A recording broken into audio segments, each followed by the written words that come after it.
fortunately, you and I have known each other for quite some time through Patreon. Yeah. Um, yeah, I think you were one of my first subscribers. Do you remember how long ago it was that you found my content? Because I read on your blog that you were first thinking about moving to another country back in 2018. Yeah. So I think I found you, no, not 2018. No, I 2020. 2018 is when I left my marriage. That you probably read, I probably had that in. Oh, So that's sort of when my big life transformation happened shortly after that. And I dove right back into art in a more major way. So that's what happened in late 2018. 2020 with the lockdown, when I was working from home, it was about 6 months into that I started listening to your podcast, and then the rest is and that's when history. the idea came. Yeah. Well, let's start there because it does seem like big life changes are correlated with wanting to move to a new place for a fresh start. It's like this fresh start effect. And Yeah. sometimes a big shakeup in your life or even a traumatic experience can be the catalyst for a change that comes years later.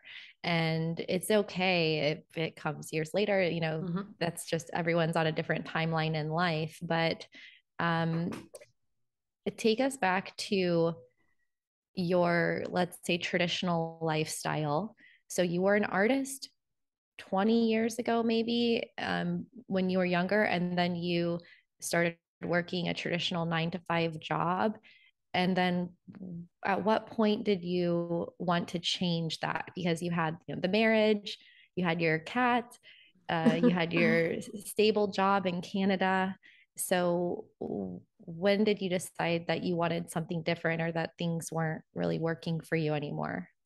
Well, I'd say I might even go back farther. So if I go back 35 years when I was 20, um, I kind of wanted to be an artist then. And then sort of life happened and I didn't. And then 20 years ago, I tried again to sort of launch myself into being an artist again. And then it didn't happen again. So I, had sort of a regular life. I have a son that's now grown, a couple relationships, including a marriage, and a job. I worked for the federal government in a few different departments, and I liked my job, but it was just a job. It was never fulfilling to me. And then I started, uh, I dabbled here and there, touching back on being an artist, but I just couldn't get right into it. And then I left my marriage at the end of 2018, beginning of 2019. And then I had no reason not to. My son was grown away. Was just finishing college on his own with his own life, didn't need his mom anymore, not so much. So I started really diving into art. So still had the full-time day job with the government. Um, but in the evenings, I had a studio set up in my home apartment. In the evenings, I would do art, and I started doing life drawing workshops and just involving myself, finding my art community, and just really jumping in anything and everything. Art was open for investigation starting at that point. Um, and then so that continued. 2020 comes along. Um, and because I worked for the federal government, we were all automatically working from home immediately. So on the Monday after, I think it was announced on a Friday, the Monday they said, don't come into work unless you need your tablet. And then you come in, pick it up, you go home. So I immediately started working from home, which I loved because it saved me like 3 hours of commuting time. And it gave me 3 hours of more studio time. So what I would do, I would work all day at my day job, take a nap, have supper, and then go to the studio. And then what happened is the more I sort of dove into it and was painting, and I was happy and realizing, okay, this is me. This feels good. This is what I need to be doing. The less I wanted to have a day job. So there was kind of this struggle going on. And then I started listening to art podcasts and also your podcast, and looking up everything on how can I make money so I can have more studio time. And so I started listening to your podcast probably that summer. And my original plan of, the standard retirement at 60, 65, just kept getting sort of every couple of weeks. I shortened it. It started at 60, and then a few weeks later I'm like, you know what, 58. So I'd sort of do the math, and then pretty soon it was down to 54 and I was off. So So how did that work with your job? Because working for the government, I guess maybe you had a good pension plan. Is it very flexible as to when you can officially retire? um it's flexible to a point. I do have a pension. However, when you retire early, you pay a penalty. So I actually lose about 25% of my pension. But it's enough for me to live on in Albania. So this is why um, so it's small but enough here. It wouldn't be enough in Canada. And that was sort of part of my thinking too, because I knew even if I'd worked all the way to 60, when I looked at the numbers, I was still going to have to move in Canada because I lived in Ottawa, which is an expensive city. And I was going to have to move anyway as a retiree. So I thought, well, I might as well move somewhere I want to be. So, that sort of played into it as well.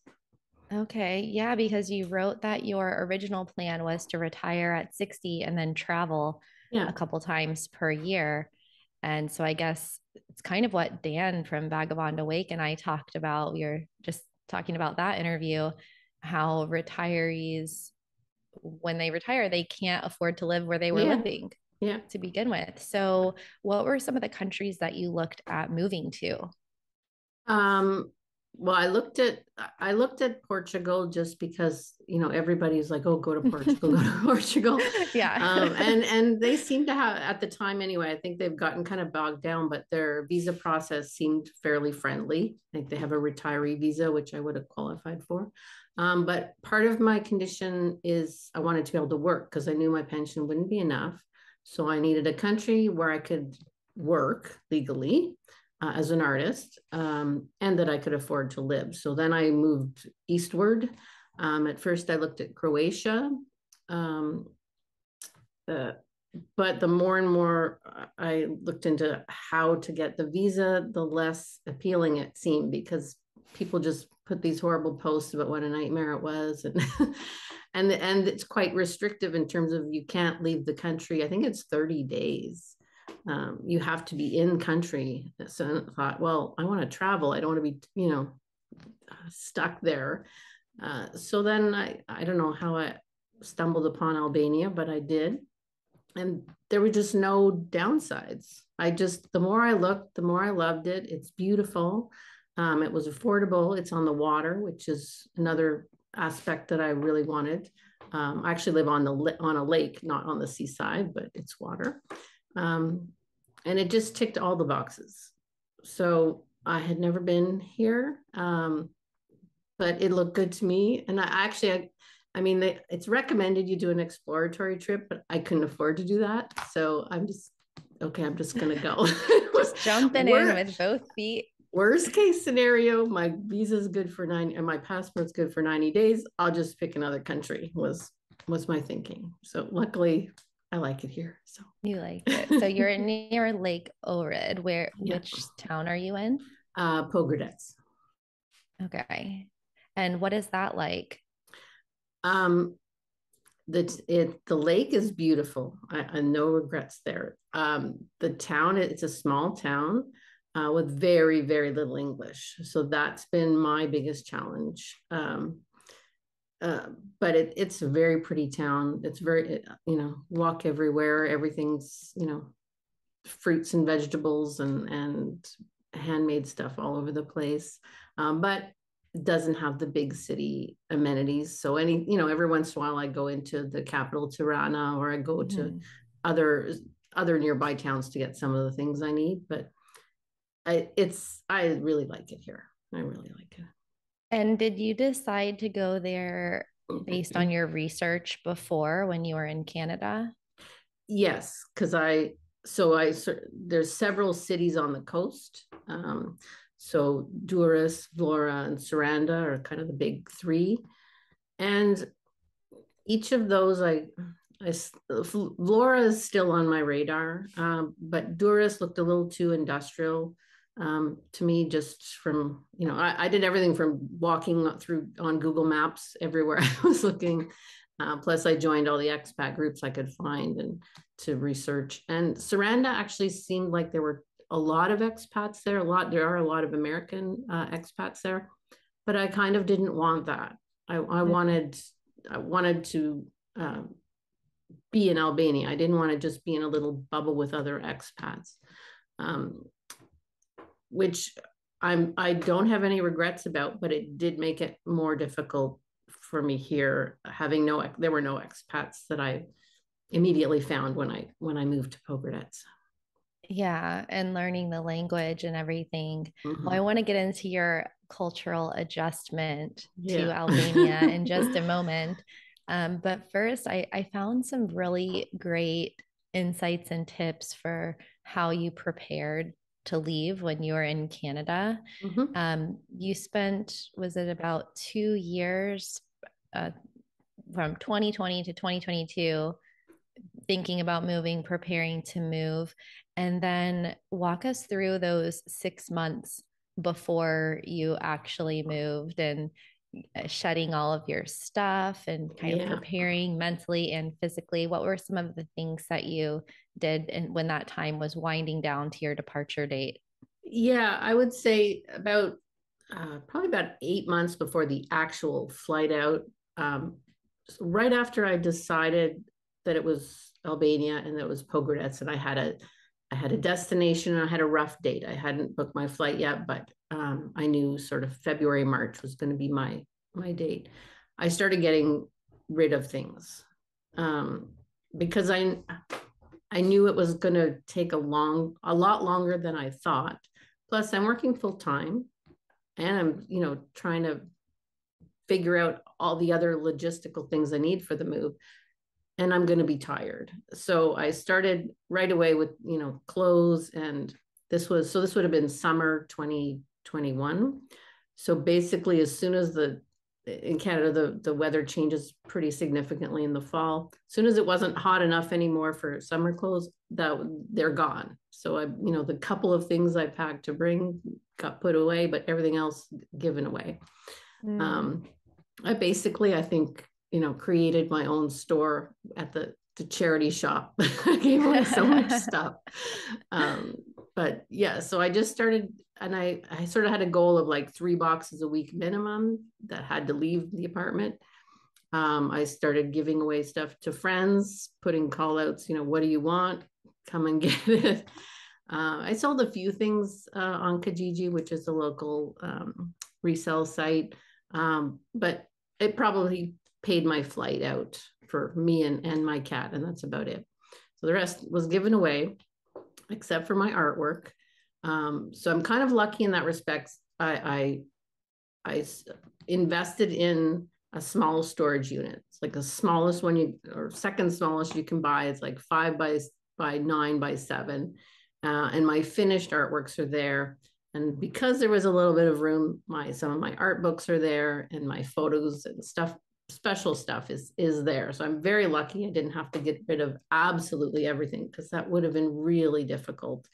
Yeah. I don't know how the people that do get rid of everything, much respect, because it's hard. It's psychologically hard. And there was a few things. So you go through you come across a box, you start going through it. And sometimes you come across things you're like, oh, bad memories, good memories, or you just can't decide. So anything I had trouble with, I would just, rather than torture myself in the moment, I'd put it aside and keep going, and then come back. And, as you get used to making your world smaller, like your stuff, you adapt to having less, and then you're able to give away more. Like it's a process of yep, your brain has to learn to let go. And, I don't know if that's making sense, but Definitely. It's like when you get to the hardest part of anything. Like there was when I was in the review process for my book, I emailed the editor and I was like, I'm really stuck with this part in this chapter. And she said, well, just move on to the next one. And I thought, oh yeah, I used to do that in brilliant. school. And Yeah. when I got stuck on a math problem, just move on to the next problem, come back to it later. And somehow your brain organizes around that problem Yeah. and you Yeah. find the solution easier. And just yesterday I was in a music production class, and the teacher of he's been doing it for 30 years, and he just offhandedly mentioned he was showing me this software plugin. He said, yeah, for years I didn't use this because I couldn't wrap my head around it, but then one time I rediscovered it and now I use it all the time. And I'm thinking, here's this guy who's basically a composer. He does orchestra stuff and I mean all sorts of things. And he was stuck on this one piece of software for years. And then all of a sudden he just could use it again. Yeah. Or all it's like his brain caught up with what he needed to do for that. So what did you Yeah. find was the hardest stuff to give away or to sell? Um, my art books, some because I did get rid of a lot of them. I kept probably too many, but yeah. But I just kept saying, okay, can I get my question every time I touched a book was, can I get this as an ebook? Yes. Okay, gone. There's a few I can't. So I kept them. There's a few that are kind of, I don't know, I'm kind of used to having them around, so I kept them. Yeah. And art books, they are hard to replace, some of them. So it was kind of how much am I going to look at this again or not? And also when you give away, I believe books should be read and looked at. They shouldn't just be sitting on a shelf. So I just sort of imagined the person finding it in the thrift store being thrilled that this book they find, and that makes me happy. So I kind of just had this little conversation, I guess, in my head with these things to get rid of them. Yeah. And do you miss anything? I miss my paintings, and that was tough when the day that I moved them into storage. It was, so it would have been beginning of December. It was in the evening, and I closed it and I cried on the way home. It was just because it was just, oh, like my children, like lock the door and walk away. And then one other day I had to go in to add something or a couple other bags that were after I moved. I moved to temporary residence for 2 months after I gave up my apartment. So I had stuff to put in, and I put it in, and I started feeling myself getting emotional again. So I'm like, okay, I can't come back here. I can't. So I closed it, and I never went back to storage again, just because I knew I had, well, at that point, I'm, 2 months out from moving.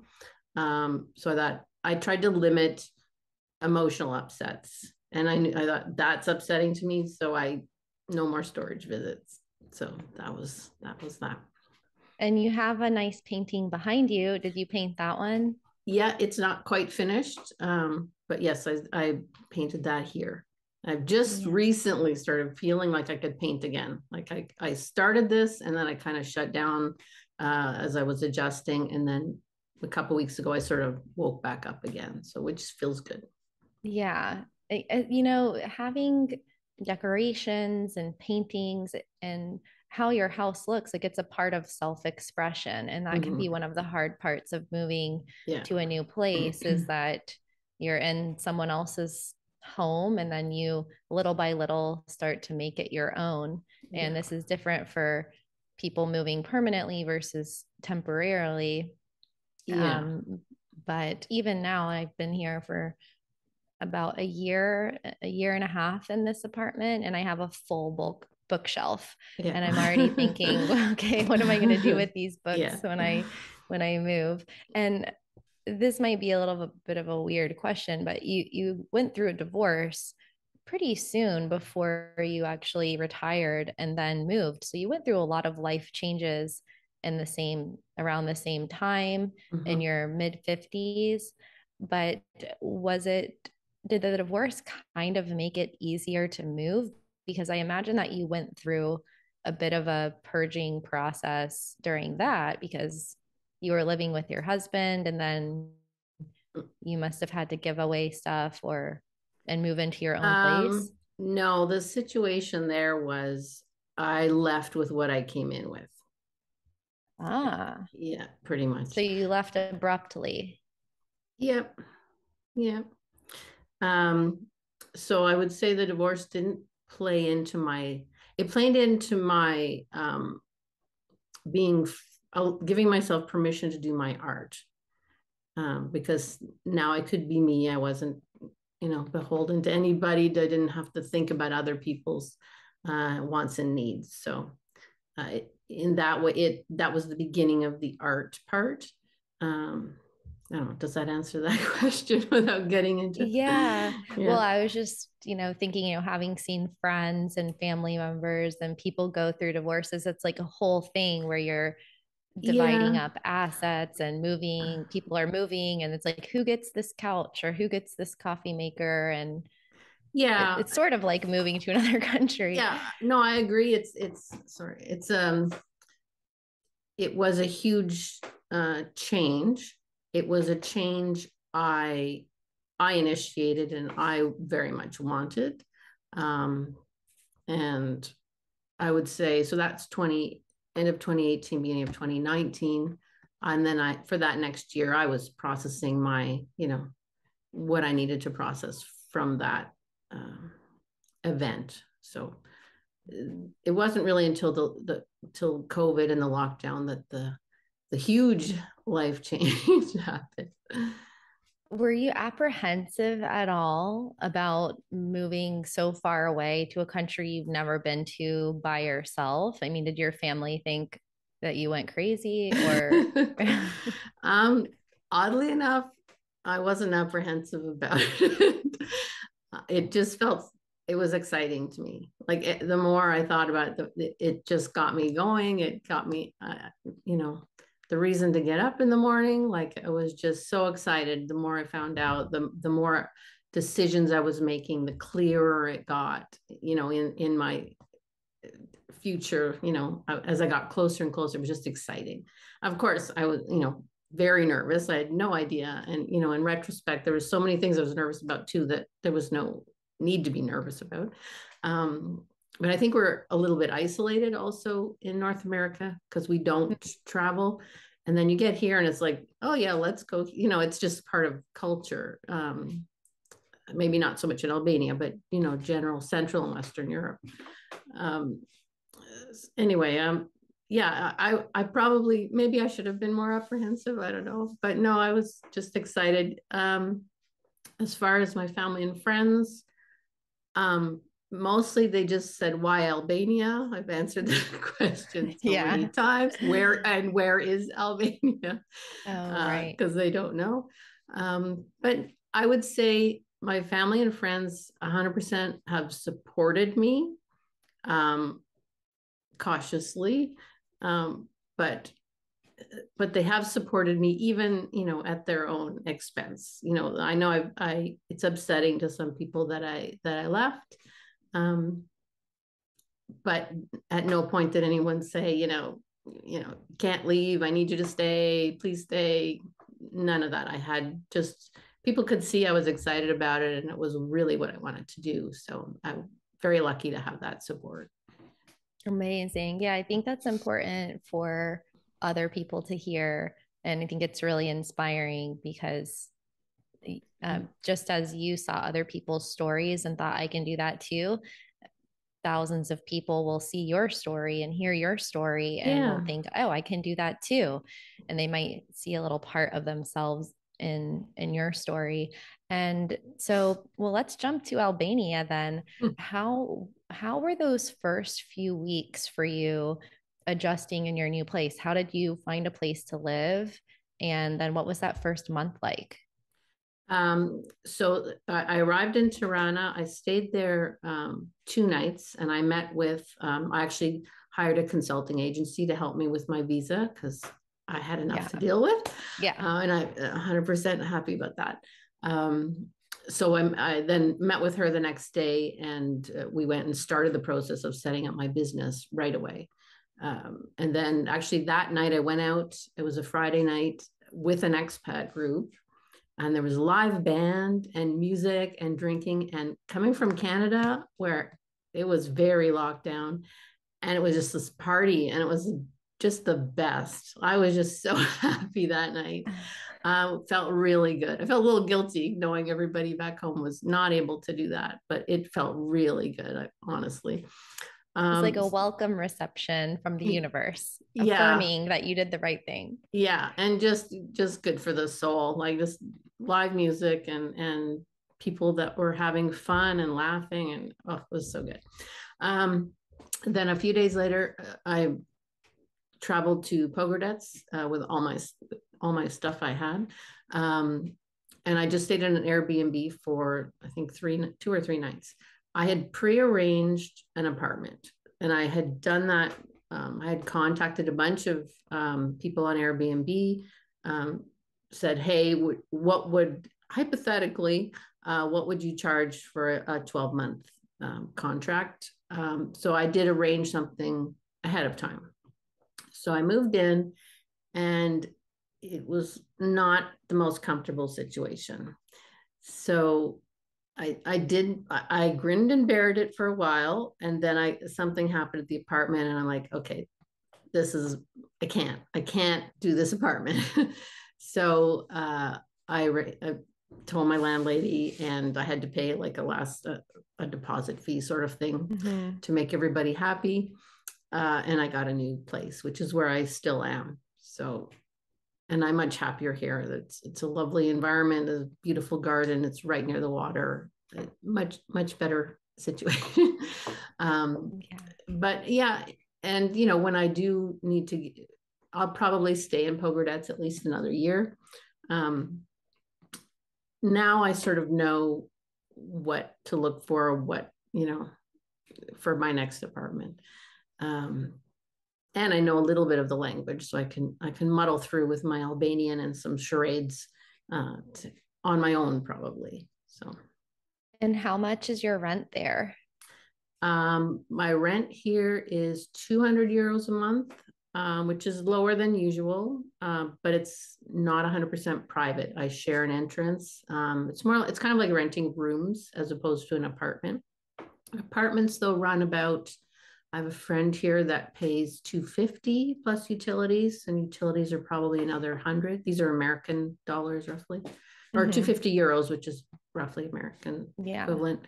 So for 250 euros, there's quite a bit available. But finding it in Pogradec is a little tricky because there's no agencies. It's sort of, you just have to find a person who knows a guy. That's how a lot of things are done here.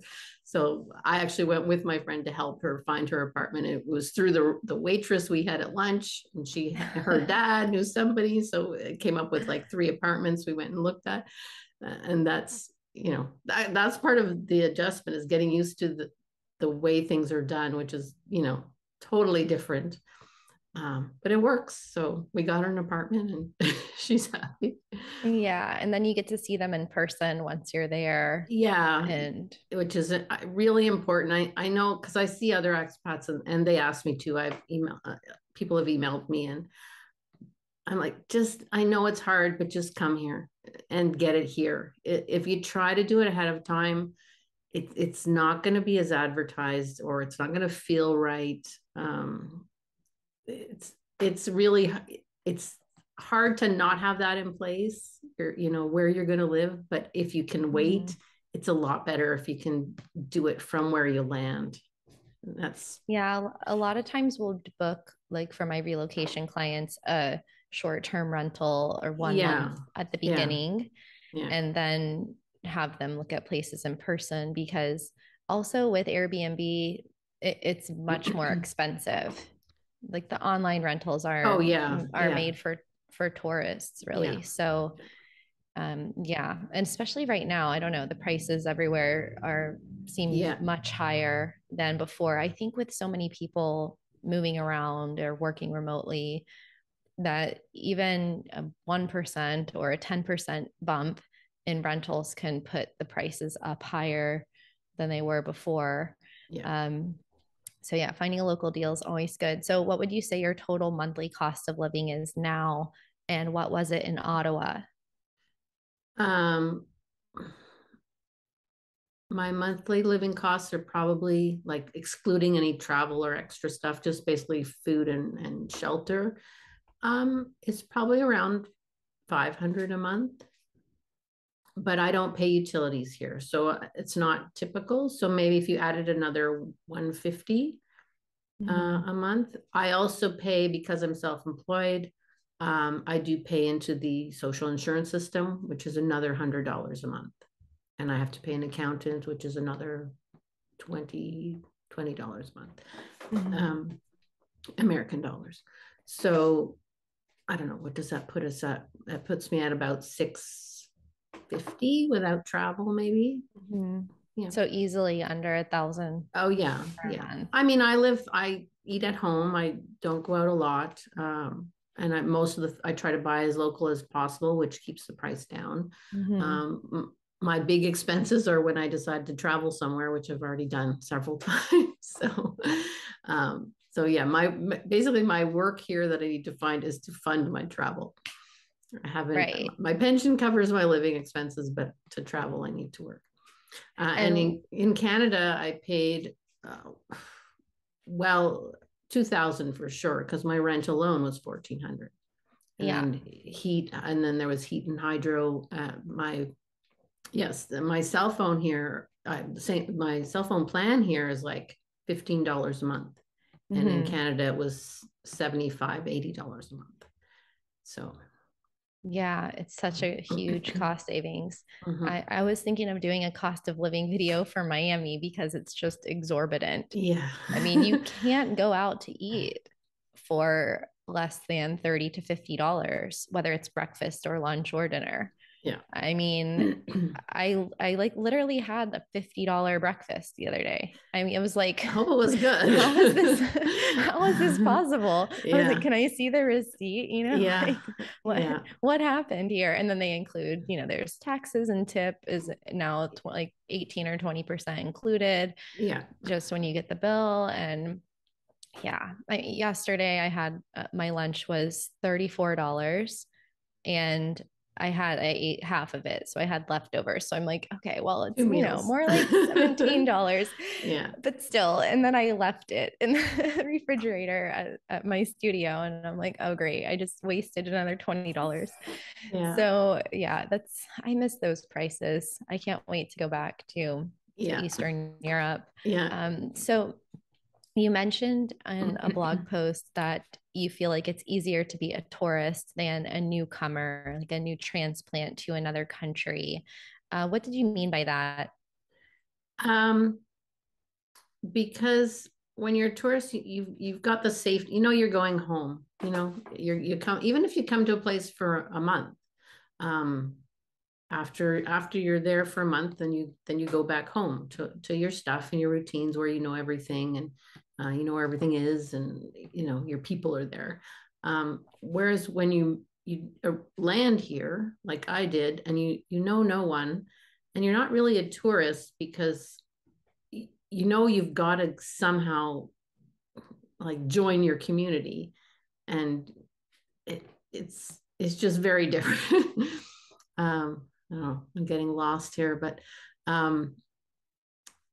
you mentioned that at first people just thought you were a tourist. Yeah. And then they started realizing little by little, like, oh wait, this woman's living here now. Yeah. And I would say Albanians are not very, I won't say they're not curious. I think they're curious, but their curiosity does not propel them to ask a lot of questions. Generally, or maybe it's more because I'm a woman also. It's fairly patriarchal still here, so maybe that's part of it. They're shy to ask me what I'm doing here, or but yeah, after a while they're like, oh, well, she's buying kitty litter. That's kind of strange. A tourist wouldn't normally buy kitty litter. They're going to buy sunscreen and fast food and stuff. So once you start buying house stuff, and interacting. And I tried to interact a little bit just with the words that I knew when I first arrived. And I think there's this internal pressure, which I mean, I think I put that on myself. It's like, okay, this is my store. I can't make a bad impression here. I can't upset anybody. I've got to interact. I've got to shop here. I've got to get what I need. And so there was, I think I felt the stress and the pressure of making a good impression. I felt like as a foreigner coming into their space. So I think that's the big difference. It's all internal. Like it was me coming up with this difference. Well, there are also cultural differences between all countries. And of course, a country is very diverse. So there can be differences within regions of a country, within different cities and towns, and then in that community itself. And then as individuals, we all feel slightly different from the societies that we live in. We partially have an imprint of that society on our identity of where we grow up and where we live. But also we feel independent of that in a way, and we are our own people with our own personalities. So it can be confusing when you first move to another country because your individual identity is shifting in real time. And the way that you perceive that country is changing over time. Yeah. The way that the locals perceive you is changing as well. And so things are very much in flux. And that's probably part of why you felt so tired. Like you mentioned that the first few weeks there, you just felt drained and exhausted. But has that passed? Mostly. I would say I'm almost at the 6-month mark, and it doesn't happen so often. Sort of in the beginning, I literally had like 2 good hours a day where I was really alert. Really, I felt, okay, I'm here and really connected and engaged. And then I would just be exhausted. Now I have a full day. Like I don't have that kind of shut down during the day. I feel like I'm me. I feel like I'm where I'm supposed to be. It's all good. But after, a day of being out among Albanians and listening and interacting, I make sure to get some down quiet time because it is exhausting. And I recently had I was out talking to the family, or trying to, and I don't think they even have a word for introvert in Albanian. Someone can maybe correct me. Culturally, it's very like people do things together. So I'm very much an introvert. I really need alone time. I seek alone time in Canada, anywhere. It doesn't matter. That's just me. And it's perceived like they're actually worried about me because I'm spending time alone. But this for me is good. It's a good day if I have alone time. So there's definitely a cultural, disconnect there. They just don't understand. But that's part of the where I'm at now, culture shock wise. I'm sort of on a tipping point between, okay, this is my new town and my new culture, and that's my old ways. But at the same time, I have to be me, and me is not always going to be an introvert and always need alone time. So it's how do I have that and still not, and still be part of this culture, which doesn't really understand it or seem to. I mean, right. Afraid to offend them by needing alone time, which they don't understand, but really they're more concerned because if if you go to the Hofstede Insights website, which is one of my favorite websites, as many people know, many listeners and many subscribers know, I've mentioned it a few times, and you go to the country comparison link between Albania and Canada, Albania has an individualism score of 20, whereas Canada has an individualism score of 80. Yeah. And that doesn't so surprise me. individualism addresses, and I quote, the degree of interdependence a society maintains among its members. So Albania's score of 20 indicates that it is a collectivistic society. Yeah. So a very strong long-term commitment to the group, whether that's family or society at large. And it says the society fosters strong relationships where everyone takes responsibility for fellow members in their group. So whether that's at the company or in the community, so people are basically adopting you in a way into their group. Yeah. And that comes with its own brand new societal pressures in a way, but they don't see it that way. They just see it as they're including you little by little more into which their which is beautiful and lovely, and I appreciate in theory. Yeah, but it's really it's eye-opening, and it's challenging sometimes. But yeah, I definitely see it. I mean, people do things together, which is really nice. And if you do have a problem, like, you actually have to be mindful of that. If you go, sit in a restaurant and you're like, I need to, buy a wrench, or, and you talk to the waiter, where do I buy a wrench or paint or whatever?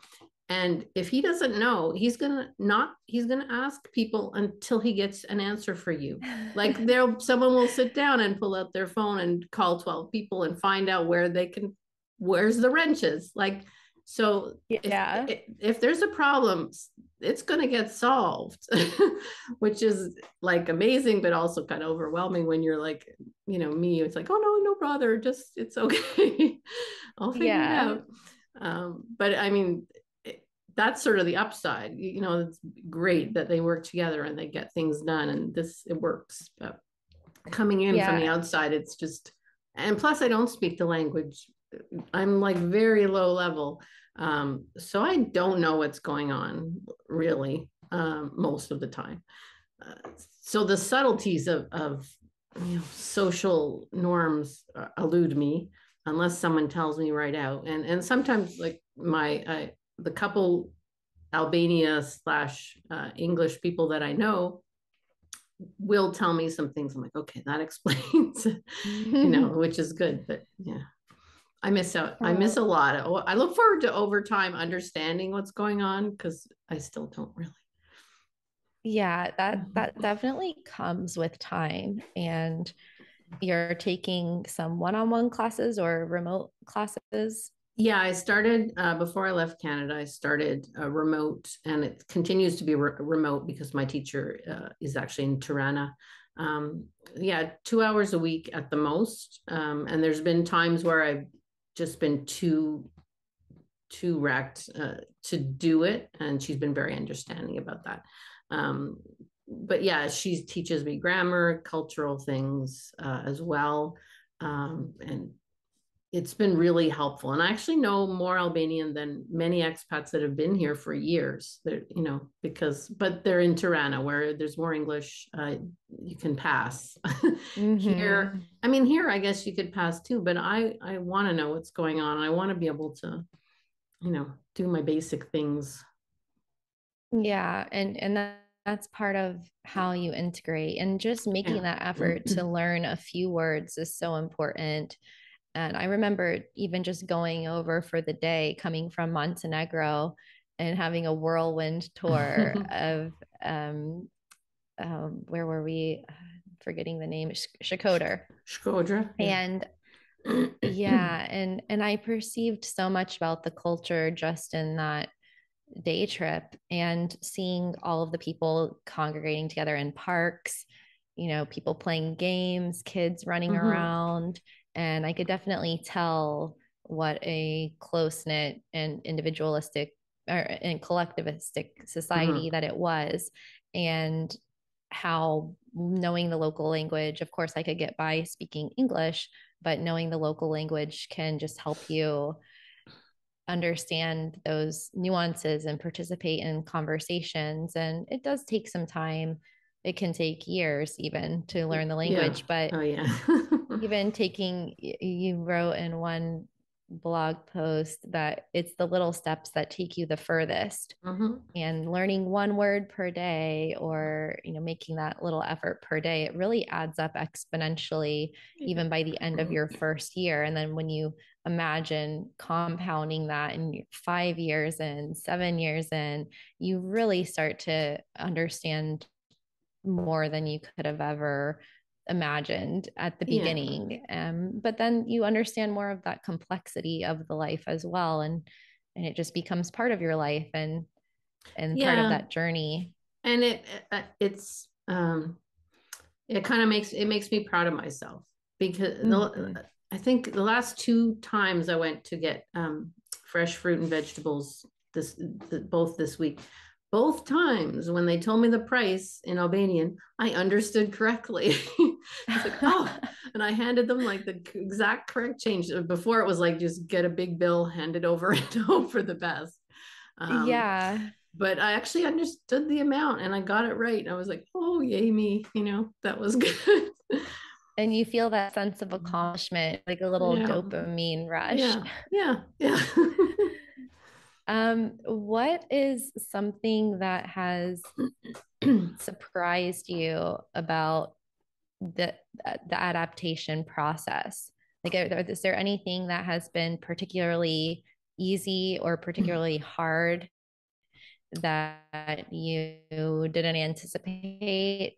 Yeah, I didn't anticipate having a problem. That was my problem. Really? Yeah, like ahead of time. I mean, you read culture shock and I'm like, I want to go. I'm ready to go. I'm excited to go.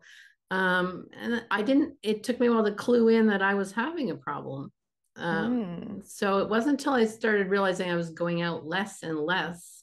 I was home more and more. I mean, it was winter, so it was cold and nothing was happening like in the little town.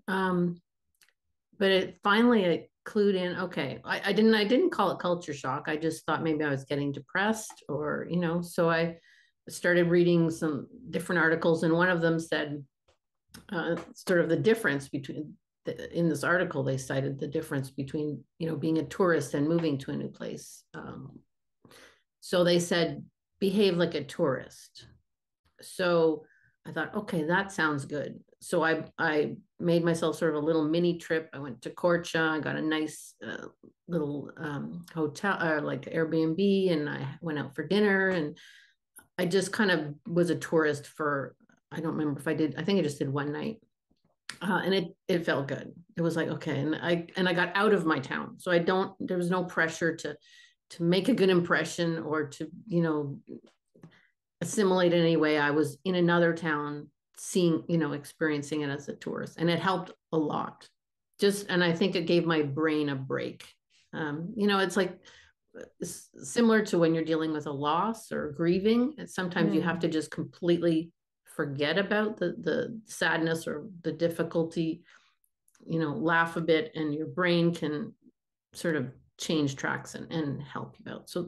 So that kind of happened, and then I came back, and then that's when I wrote my first article on on culture shock and looking into it more. And I still don't like the term, because shock implies that you weren't prepared, that it came on suddenly, and there's got to be a better word for it. But it's definitely, yeah. I didn't think it would happen to me. I thought, no, because I wanted this. But it's more a matter of your brain can only do so much for you. And it's a process, and you have to just go through it and let time, get used to things and be patient. So I had to learn to be patient with the process. And that's when I stopped painting then, because what was happening. So I started painting. I had 2 paintings on the go. And then this sort of immobilizing period happened where I didn't want to go out, there's this pressure. Okay, you should be painting. This is why you're here. You're here to be, a painter, and this is what you wanted, and you're not. And then I spoke with a friend of mine in Canada, and she's like, just stop painting. Just take a break, take a breath, stop. It'll come back. Your sense of your, motivation will come back, but you need to just stop. So I did. And I stopped, and I started really focusing on what was happening to me mood wise. And I still really sort of watch it. If I find myself feeling down, then I'm like, okay, I'm working through this stuff. But yeah, that was my biggest thing, was just denial that I would have a problem. And actually, it was sort of after that first article, other expats read it. I posted it in a couple different places. And I got really nice messages back saying, oh, this is so me. This is exactly what I experienced, or I'm experiencing this now. Thank you for writing. And then one other expat actually reached out to me. She was living in Pogradec, North Macedonia. And she's like, if you need a break, you come visit me. So I did that. A few weeks later, I went over and I visited her, and we spent, the weekend together. She was an American expat. And it was just really nice. And sort of the start of me building friendships. And sort of since that point, I've, built a few more friendships sort of in that way through the articles I've written, and through just participating with the expat groups.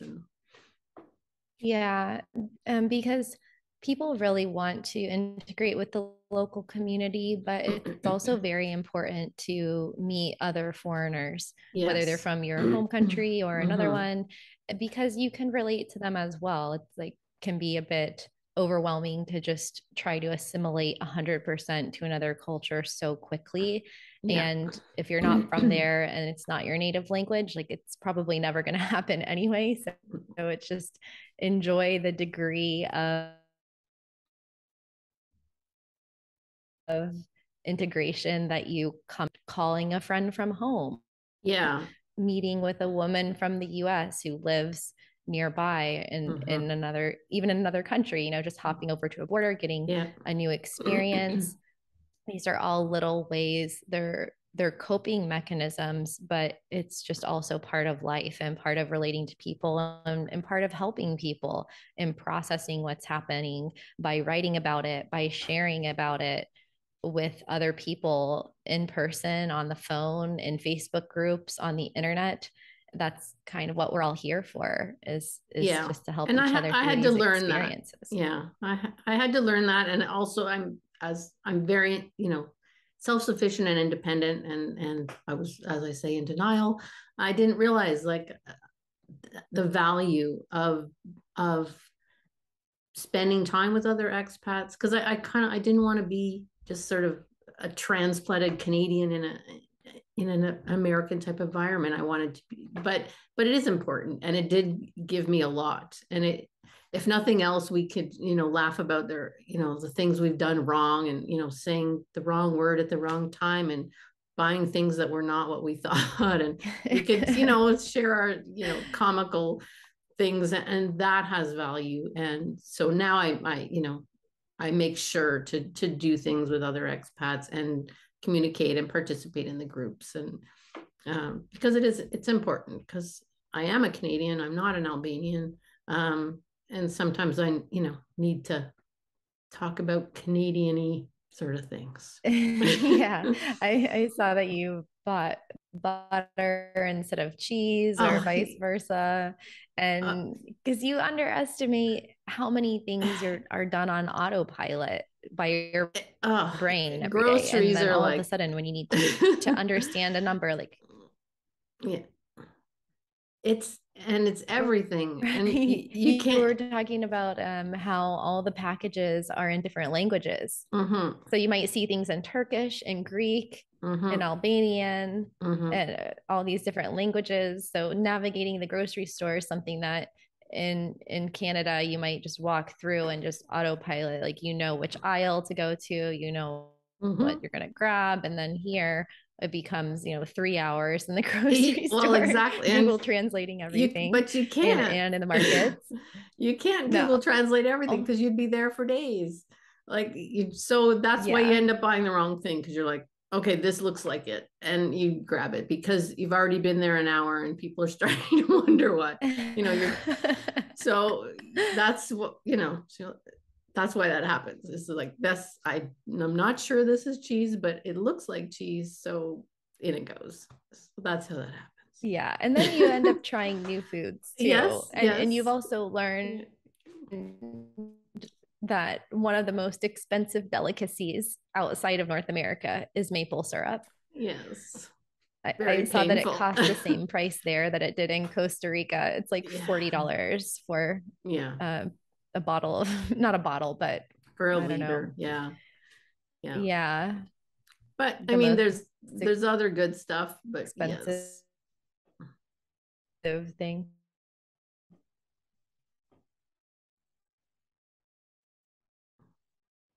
Yeah. What are some there? Oh, sorry, I didn't hear you. Oh, can you hear me? Yes. Oh, what are some of the foods that you've tried that you really like there?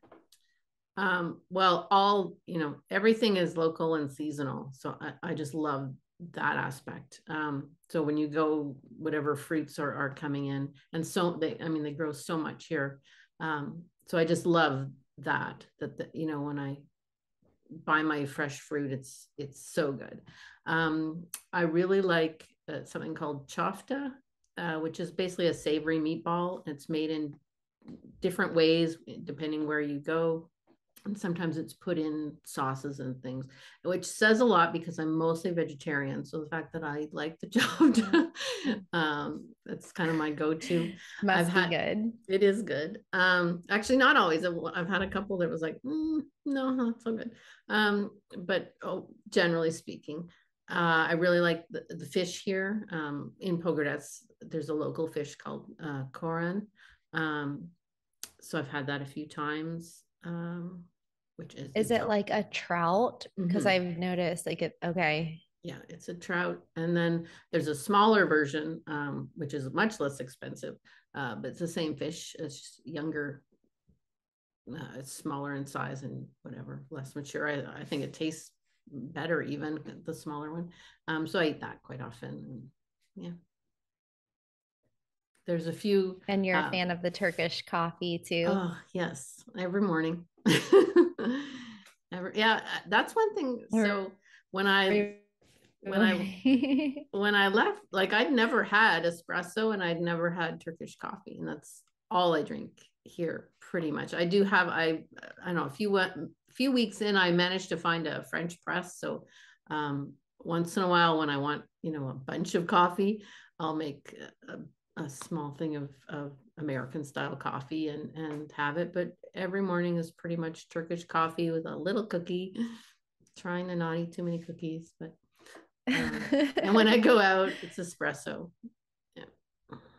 That's funny. I didn't know they had Turkish coffee there. I just indulged in quite a few Turkish coffees and sweets when I was in Istanbul recently. Mm-hmm. But I definitely miss the seasonal produce in Eastern Europe. I think the food there is really underrated. Mm-hmm. Maybe some people would think that it's um, like not simple, but I guess because they eat local and they eat seasonal, it's not so like French food, that can be Yeah. so complex, like so complicated to make. Like you can have really delicious meals using local ingredients, but Yeah. not overly prepared. Yeah, I mean, there are restaurants that, it gets pretty fancy, but you pay for that too. Yeah, I would Yeah. say generally speaking, the food, I mean, I'm only speaking for Pogradec. Tirana is a big city with a whole, um, diverse restaurant options. Probably you can get everything there. But here, Yeah. the food is fairly simple, but it's well prepared. It's good. It's local.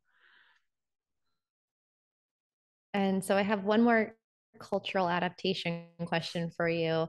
How has Vincent the cat adapted to life in Albania? Well, Vincent is now a wildcat of Albania.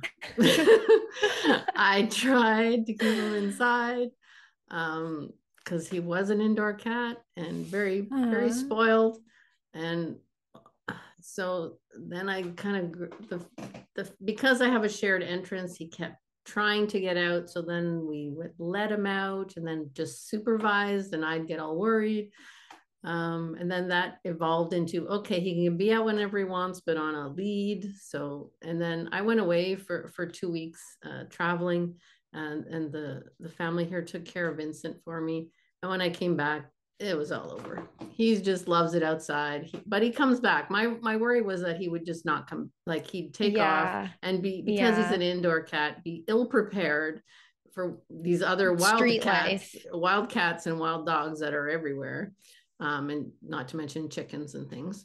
Yeah. I just thought he wasn't going to be able to cope, and but no, he's fine. Even the other cats that come into the yard, they hiss and fight, and he just looks at them like, whatevs. He's like, I'm not going to he, participate in he, that. yeah, that's kind of the look. He just looks at them, and so all my worries were completely ridiculous, and he's happy, and so Yeah, he's he's good. probably happy that he doesn't have to brave the Canadian winters anymore either. Yeah, and he can, he's got a nonstop show outside. There's, people and chickens and cats and dogs, and that he just So watches. fun. I noticed all of the stray animals in Istanbul. I think I saw a statistic that it was around 400,000 stray cats and dogs there, and it's been for millennium. Mhm. And they have created a few different documentaries about it. And one of them is Istanbul through the eyes of a stray dog, where they follow dogs around. I Hmm. bookmarked it. I think it's on Netflix or something. I'll look Yeah, for I'll it check and we'll that. put it in the show notes. Yeah. But I always think that that would be funny, seeing like Albania through the eyes of Vincent. Like, I wonder what the animals Oh, I wish I knew what he perceive was when they get. thinking. Yeah. Yeah, same Yeah. here. But I am really happy I brought him. I mean, I got a lot Mhm. of eye rolls and like, really, you're bringing your cat? Like, what? You know. And then I got shamed because he was in cargo. Right. Well, But he survived. he survived, and not only survived, he's doing great. But during the first few months, I was definitely happy to have him here. Like he's a very affectionate cat, so it was like I had someone to cuddle and Yeah. someone to take care of too. Meant I had to go out. I had to go and get him food and find kitty litter and stuff like that. So Yeah, yeah, Vincent is amazing. just fine. Good to hear. Well, where can people follow your journeys? You have Medium, YouTube. What are those websites where people can follow along? We could find everything at karenespig.art. Um, there's an Albanian notebook section, and right under is all the social media icons. So that's the easiest way. Um, and pick your poison. I've got everything Yeah. going on now. On Medium, it's Karen Espig. So Espig. Lots of great personal blogs, travel blogs on Okay. there. And with your YouTube channel, I'll plug it for you. It is Karen Espig Travel and Art. And you have some travel videos on there from your regional travels to Mhm. Hungary, to North Macedonia, and also some lovely videos of your sketches and paintings in progress and in some of the scenery around there. So, all of the art lovers out there and travel lovers, check out Karen's YouTube channel and keep doing what you're doing. Thank you for being a part of my community here, traveling with Kristin and Badass Digital Nomads. It's been great to get to know you over the past couple of years. And that's how you ended up on the podcast anyway. I think I saw one of your blog articles or we were chatting and I just was so interested in what you were doing. So thank you for sharing your story. It probably would be pretty surreal to think back to 2020 that you would be Yeah. on the podcast a couple years later. Yes, and I think that's amazing that it's come full circle, and it's all your fault that I'm here. So sorry, guilty yeah, as charged. yeah. So thank you. You're Thank welcome. you. Well, enjoy everything over there in Albania. I hope to come back and visit that beautiful country very soon. Maybe we can share a Turkish coffee and some cookies together, Certainly. Yeah. a little bit of a guilty influence here. Um, but yeah, thanks for sharing your time with us today, and Thank we'll you. see you on the internet.